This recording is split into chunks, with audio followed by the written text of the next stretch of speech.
नमस्कार मित्रों, एक बार फिर से आपका स्वागत करता हूं। आज मैं लेकर आया हूं रहीम जी के दोहे। मित्रों, रहीम जी ने जो नीतिपरक दोहे लिखे हैं, वो नीतिपरक दोहे हमारे जीवन उपयोगी दोहे उनके द्वारा लिखे गए हैं। मतलब उनके द्वारा जो कही गई बातें हैं, अगर उन बातों को हम अपने जीवन में उतार लेते हैं तो हमारा जीवन सफलतापूर्वक गुजर जाएगा। और जो शिक्षाप्रद बातें उन्होंने बताई है, उन शिक्षाप्रद बातों का हमें अनुसरण करना चाहिए। अगर उन शिक्षाप्रद बातों का हमने अनुसरण कर लिया तो हम जीवन में कभी भी असफलता का मुंह नहीं देखेंगे। समय समय पर हम परिस्थितियों से लड़ते रहेंगे और अपने जीवन को सफल बना सकते हैं। तो रहीम जी का पहले हम परिचय करवाएंगे आप लोगों से कि अब्दुल रहीम खान खाना, इनका नाम पूरा है अब्दुल रहीम खान खाना। अकबर के दरबार में ये भी एक कवि रहे हैं और इन्होंने अपने जितने भी दोहे लिखे हैं सारे नीति परक ही दोहे लिखे हैं। इनके दोहों को पढ़कर हम अपने जीवन को सफलतापूर्वक सुचारू रूप से आगे बढ़ा सकते हैं। तो एक छोटा सा मेरा यही प्रयास है कि कक्षा 8 से 9th में जो विद्यार्थी आने वाले हैं वो इन वीडियो को देखें और अपनी अगली क्लास की वो तैयारी करें, क्योंकि हमें सभी को पता है कि ये दौर महामारी का दौर चल रहा है और इस महामारी के दौर में सभी व्यक्ति अपने अपने घरों में हैं। ऐसे में स्कूलों में भी ऑनलाइन पढ़ाई का आदेश आ चुका है। आप सभी को ये पता है कि सभी ग्रुप बना करके ऑनलाइन पढ़ाई बच्चों को करवाना है। तो इसी उद्देश्य को लेकर मेरा एक ये छोटा सा प्रयास है, ताकि जो बच्चे हैं वो इस वीडियो को देख करके सुन करके उनको कुछ थोड़ा बहुत अपनी आगे की कक्षा की तैयारी करने में उनको सफलता हासिल हो। मेरा बस इतना ही उद्देश्य है कि कुछ विद्यार्थी इससे कुछ शिक्षा प्राप्त कर ले, कुछ सीख जाए। तो हम आगे बढ़ते हैं इसी कड़ी में। रहीम जी के दोहे हैं, उन दोहों के अर्थ में आप लोगों को बताऊंगा। अमर बेली बिनु मूल की प्रतिपालन है ताही, रहीमन ऐसे प्रभु ही तजी खोजत फिरिए काई। रहीम दास जी क्या कह रहे हैं कि अमर बेली बिनु मूल की प्रतिपालन है ताई। जिस तरह से हम लोगों ने अमर बेल का पौधा देखा है, अमर बेल के पौधों की कोई विशेष जड़ नहीं होती है, लेकिन फिर भी वह फलती फूलती रहती है, क्योंकि उसका पालन पोषण कौन कर रहा है? स्वयं ईश्वर ही उसका पालन पोषण करते हैं। रहीमन ऐसे प्रभु ही तजी खोजत फिरिए काई। तो रहीम दास जी का भी यही कहना है, रहीम जी का भी यही कहना है कि जब एक छोटे से पौधे में ईश्वर का वास है तो हम ऐसे ईश्वर को जगह जगह मंदिरों में, मस्जिदों में, गिरजाघरों में, चर्चों में क्यों ढूंढते फिर रहे हैं? क्योंकि ईश्वर तो सर्वव्यापी है। कबीरदास जी का भी यही कहना है कि कण कण में भगवान विराजे, फिर मंदिर का होना क्या, जर्रे जर्रे में नूर खुदा का, फिर मस्जिद का रोना क्या।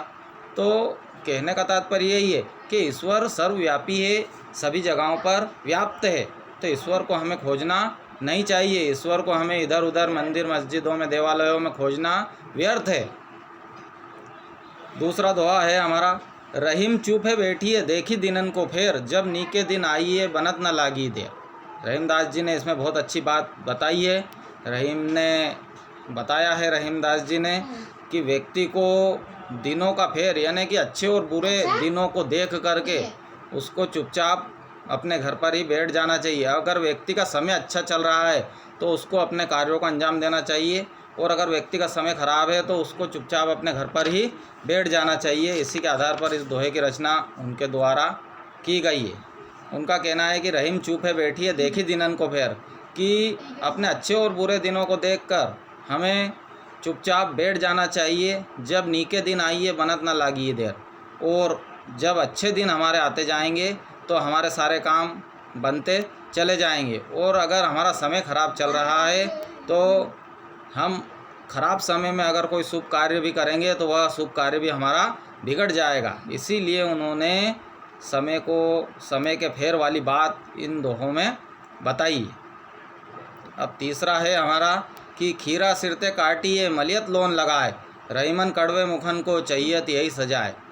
जिस तरह से आप लोगों ने खीरा ककड़ी को देखा होगा कि खीरा ककड़ी को उसका सिर अगर हम काट देते हैं, थोड़ा सा हिस्सा उसका ऊपर का हम काट देते हैं और उसमें नमक अगर हम लगा लेते हैं तो वो थोड़ी टेस्टी या थोड़ी नमकीन वो बन जाती है। अगर वो कड़ी भी है, कड़ी भी वो निकलेगी, कड़वी निकलेगी वो, तो अगर उसको हम नमक लगाकर खाएंगे तो वो थोड़ी नमकीन बन जाएगी। इसी तरह से उन्होंने जो कड़वी बातें बोलते हैं, कड़वे मुखन को चाहियत यही सजा है, जो व्यक्ति कड़वा बोलता है उसके मुख को भी ऐसी ही सज़ा देना चाहिए, ये बात उन्होंने इसमें बताई है। अगला है हमारा बिगड़ी बात बने नहीं लाख करो किन कोई, रहीमन फाटे दूध को मथे न माखन हो। ये भी बहुत अच्छी बात दोस्तों इसमें बताई है उन्होंने कि बिगड़ी बात बने नहीं। एक बार व्यक्ति की अगर मार्केट में बात बिगड़ जाती है तो फिर उसकी बात बनती नहीं है। लाख करो किन कोई, लाख कोशिश करने पर भी उसकी बातें नहीं बनती है। फिर रहीमन फाटे दूध को मथे न माखन हो। रहीमदास जी कह रहे हैं कि जिस तरह से फटे हुए दूध में से हम मक्खन नहीं निकाल पाते हैं, उसी तरह से एक बार अगर हमारी बात बिगड़ गई तो फिर वो बनने वाली नहीं है।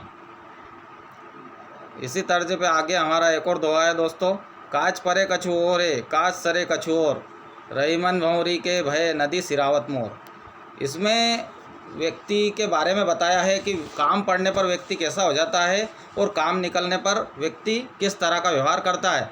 यानी कि वो कहते हैं कि काम पड़ता है तो हम गधे को भी बाप बना सकते हैं और काम निकल जाता है तो हम उस व्यक्ति को 2 लात देकर भगा सकते हैं। इसी के आधार पर इस दोहे की रचना उन्होंने की है कि काच परे कछु और है काच सरे कछु और, कि काम पड़ने पर व्यक्ति कैसा हो जाता है और काम निकल जाने पर वह अपना रंग बदल लेता है।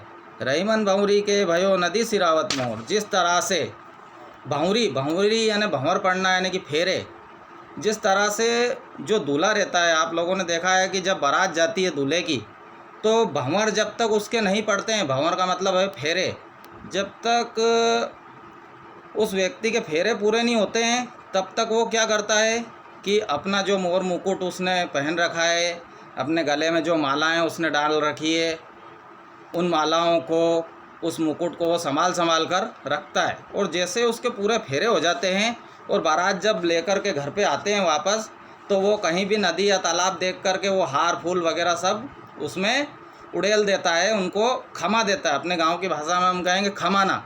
वो दूल्हा स्वयं कहेगा कि चलो छोड़ो यार, अब इनका काम हो गया है, इनको खमा दो। तो यही बात इसमें बताई है। अगला हमारा दोहा है, एके सादे सब सदे सब सादे सब जाए, रहीमन मूली सिंची वो फूले फले अगाए। रहीम जी ने इसमें बहुत अच्छी बात बताई है कि एके सादे सब सदे, व्यक्ति क्या करता है कि एक समय में वो 2 कार्य को अंजाम देने की कोशिश करता है और उसमें क्या होता है कि उसका जो मुख्य उद्देश्य है उससे भी वह भटक जाता है, उससे भी क्या हो जाता है, वह भटक जाता है। तो रहीम जी ने यहाँ पे यही बात बताई कि एक समय में व्यक्ति को केवल एक ही कार्य करना चाहिए, अन्यथा उसका जो मेन उद्देश्य है, मुख्य उद्देश्य है, उससे भी वह भटक जाएगा। रहीमन मूली सिंची वो फूले फले अगाए, और उसका जो मूल कार्य है उससे भी वह हाथ धो बैठेगा। इसलिए उसको केवल एक समय में एक ही कार्य को अंजाम देना चाहिए। और यही गलती दोस्तों हम करते हैं कि एक समय में हम एक से अधिक कार्यों को अंजाम देने की कोशिश करते हैं और उसमें जो हमारा मुख्य उद्देश्य है, उस मुख्य उद्देश्य से हम वंचित हो जाते हैं, भटक जाते हैं।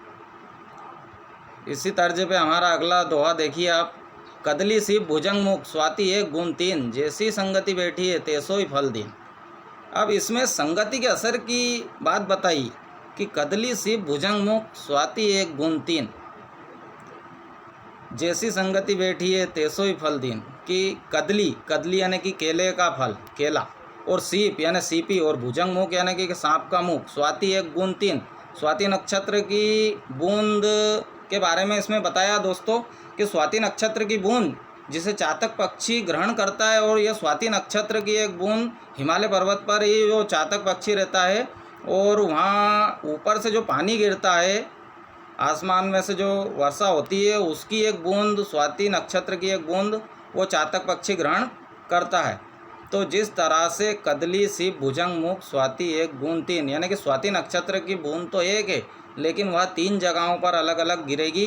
तो क्या होगा, कदली यानी कि केले के फल पे गिरेगी तो केला निकलेगा, सीपी में गिरेगी तो उसमें से मोती जैसी वो बन जाएगी, मोती जैसा आकार ले लेगी। भुजंग मुख यानी कि सांप के मुख में अगर वो चली जाएगी तो जहर का रूप वो धारण कर लेगी। जैसी संगति बैठी है तैसो ही फल दीन। तो कहने का तात्पर्य दोस्तों ये है कि व्यक्ति जैसी संगति बैठेगा वैसा ही वो फल उसको प्राप्त होगा। अगर वो अच्छे कार्य करने वालों की संगति में बैठेगा तो अच्छा व्यक्ति बन जाएगा, चोरी करने वालों की संगति में बैठेगा तो चोर हो जाएगा, नशा करने वालों की संगति में बैठेगा तो वो नशेड़ी अवश्य हो जाएगा। तो यहाँ पे संगति वाली बात रहीम जी ने बताई है। अगला और आखिरी दोहा दोस्तों हमारा है कि कवि रहीम संपत्ति सगे बनत बहुत यह रीति, वित्ती कसोटी जे कसे ते ही साँचे मीत। यानी कि इसमें उन्होंने बताया है कि कहीं रहीम संपत्ति सगे, यानी व्यक्ति के पास में अपार धन दौलत आ जाने पर उसके बहुत सारे सगे संबंधी बन जाते हैं। यह रीति है, यही परंपरा है कि अगर किसी व्यक्ति के पास में बहुत सारी धन दौलत संपदा आ गई तो उसके बहुत सारे सगे संबंधी बन जाएंगे। और सच्चे मित्र की पहचान की बात इसमें बताई है दोस्तों कि विपत्तियों में अगर वही व्यक्ति वापस से अगर कंगाल हो गया और ऐसे कंगाली समय में, ऐसे गरीबी की हालत में अगर उसका किसी ने साथ दिया तो वही उसका दोस्त होगा। यानी कि सच्चे मित्र की पहचान कब होगी, विपत्ति के समय ही सच्चे मित्र की पहचान हम कर सकते हैं। इसमें कुल मिलाकर बात ये बताई है कि विपत्ति के समय ही हमें सच्चे मित्र की पहचान होती है, क्योंकि संपत्ति अगर धनवान व्यक्ति के साथ में 10 व्यक्ति खड़े हो जाएंगे लेकिन एक निर्धन व्यक्ति के साथ में कोई भी खड़ा नहीं हो पाएगा। यही बात इस दोहे के माध्यम से उन्होंने बताई है। सच्चे मित्र की पहचान इस दोहे के माध्यम से उनके द्वारा बताई गई है। अब एक और बहुत ही महत्वपूर्ण दोहा है दोस्तों कि रहीमन धागा प्रेम का मत तोड़ो चटकाए, टूटे से फिर ना मिले मिले गांठ पड़ जाए। रहीम जी इस दोहे में कह रहे हैं कि रहीमन धागा प्रेम का मत तोड़ो चटकाए, कि ये जो हमारे आपसी संबंध बने हुए हैं इन संबंधों को आप मत तोड़िए, इन संबंधों को आप विच्छेद मत कीजिए। हमारे संबंध हमारे पड़ोसियों से बने हुए हैं, हमारे रिश्तेदारों से बने हुए हैं, तो इन संबंधों को आप विच्छेद मत कीजिए, इन संबंधों को आप तोड़िए मत। टूटे से फिर ना मिले, अगर एक बार ये संबंध टूट गए तो फिर ये जुड़ने वाले नहीं हैं, मिले गांठ पड़ जाए। और अगर ये जुड़ते भी है तो गांठ उसमें पड़ जाती है, गिले शिकवे उसमें रह जाते हैं। जिस तरह से एक रस्सी को अगर हमने बीच में से 2 टुकड़े कर दिए तो वह वैसी की वैसी ही नहीं जुड़ेगी, उसमें हमें गठान देना ही पड़ेगी। इसीलिए ये जो आपसी रिश्ते नाते संबंध हमारे बने हुए हैं इनको हमें तोड़ना नहीं है। एक और लास्ट है दोस्तों, धनी रहीम जल पंक को लघु जी पियत अघाय, उद्धि बढ़ाई कौन है जगत पियास हो जाए। इसमें समुद्र की और एक छोटे से पोखर की बात उन्होंने बताई है कि जिस तरह से धनी रहीम जल पंक को, कि पंक का जल, वह कीचड़ का जल धनवान माना जाएगा। वह जो कीचड़ का जल है, एक पोखर में, जो छोटे से पोखर में जो जल भरा हुआ है उस जल से हमारी प्यास बुझ जाएगी, क्योंकि उसका पानी मीठा होगा। कीचड़ है उसमें लेकिन वह कीचड़ तो नीचे जम जाएगा और उसका पानी अगर हम पी लेंगे तो क्या होगा कि हमारी प्यास बुझ जाएगी। लेकिन अगर हम सागर का जल पीने जाएंगे तो सागर का जल कैसा है दोस्तों, आप सभी को पता है। सागर का जल हम पी नहीं सकते, सागर का जल खारा है। तो इसीलिए यहाँ पर बड़े और छोटों वाली बात बताइए कि जो छोटा व्यक्ति है अगर वह भी समय पर काम आता है तो वही हमारे लिए धनवान माना जाएगा। धन्यवाद दोस्तों। इसी के साथ मैं अपनी वाणी को विराम देता हूँ। धन्यवाद।